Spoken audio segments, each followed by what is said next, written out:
তো আমি বাংলাদেশ সরকারকে এবং স্থানীয় সরকারকে আমি অনুরোধ করব এই বিষয়গুলো একটু খতিয়ে দেখার জন্য,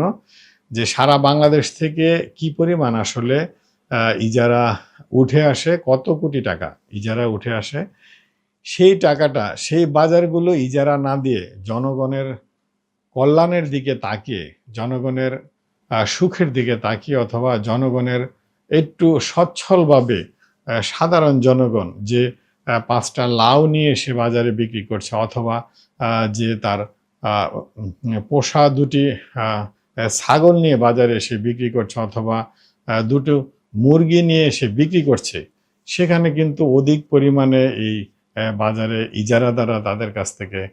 চার্জ করে থাকে। সেটা রেহাই দেওয়ার জন্য হলেও এই সাধারণ জনগণকে এই অত্যাচার থেকে মুক্তি দেওয়ার জন্য এই বাজার ইজারাটা কোনোভাবে বন্ধ করা যায় কিনা। আমরা এক কথায় যদি বলতে চাই অথবা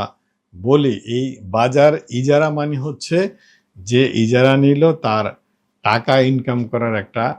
মহা উৎসব শুরু হয়। এবং এই বাজার ইজারা কিন্তু শুধু এই যে নিচ্ছে সেই টাকা আদায় করছে বিষয়টা কিন্তু অনেক ক্ষেত্রে এরকম হয় না।